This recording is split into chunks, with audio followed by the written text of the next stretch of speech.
హరే కృష్ణ. ఆదివారం జనవరి 25 రథసప్తమి సందర్భంగా సప్త జన్మల పాపాలను హరించే రథసప్తమి. మాఘమాస సప్తమి రోజున సూర్యుడు రథాన్ని అధిరోహించి భూమి మీద తొలిసారిగా సాక్షాత్కరించాడని పురాణాలు చెబుతున్నాయి. మాఘ శుద్ధ సప్తమిని రథసప్తమి అని పిలుస్తారు.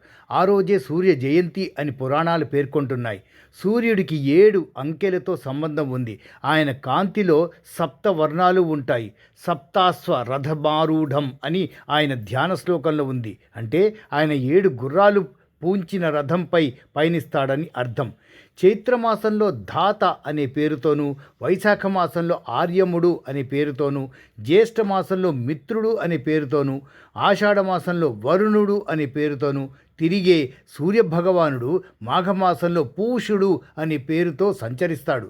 ఈ మాసంలోనే త్వష్టా పేరును ధరించిన సూర్యభగవానుడు మరికొన్ని గణాలను వెంటబెట్టుకుని చిత్రవర్ణంలో 9000 కిరణాలతో వెలుగొందుతూ సంచరిస్తాడని పురాణాలు చెబుతున్నాయి. అందుకే ఈ మాసం నుంచే చలి తగ్గి వేడి పెరగడం మనం గమనించవచ్చు. మఖా నక్షత్రం సింహరాశిలో ఉంటుంది. సింహరాశికి అధిపతి రవి.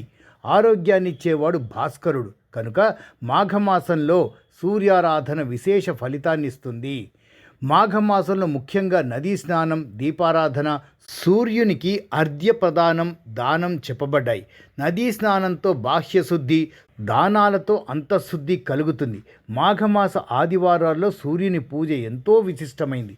సూర్యుని పూజించిన వారికి ఆరోగ్య మహాభాగ్యం కలుగుతుంది. సూర్యునికి నిమ్మకాయలు నైవేద్యం పెట్టాలి.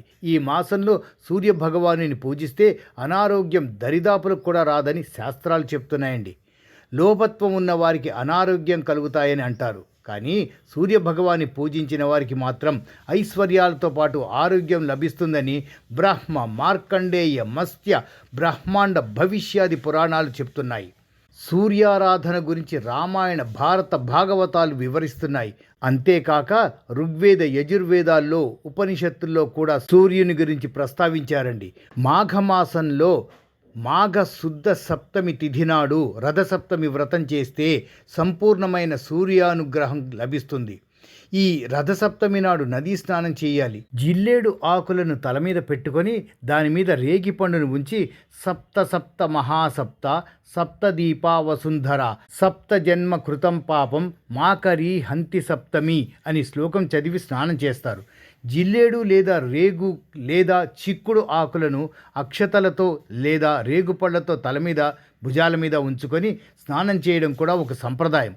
జిల్లేడు, రేగు ఆకులను కలిపి శిరస్సు, భుజాలపై ఉంచి స్నానం చేయడం సంప్రదాయమే కాదండి, శాస్త్రాలు కూడా ఈ స్నానం మంచిదని చెప్తున్నాయి. ఆ తర్వాత సర్వాలంకారాలతో ఆ రథాన్ని తయారు చేసి మండపంలో దాన్నుంచి కుంకుమ, గంధాక్షతలతో పూజించి సూర్యభగవానుని ప్రతిమను ఆ రథంలో ఉంచి అర్పించాలి. చిక్కుడు కాయలకు చీపిరి పుల్లలు గుచ్చి సూర్యరథం తయారు చేయడం కొన్ని ప్రాంతాల్లో ఆచారంగా ఉంది. సూర్యభగవానునికి ఎదురుగా ఆవు పిడకలతో దాలి చేసి దాని మీద పాయసాన్ని తయారు చేసి సూర్యభగవానునికి నివేదిస్తారు.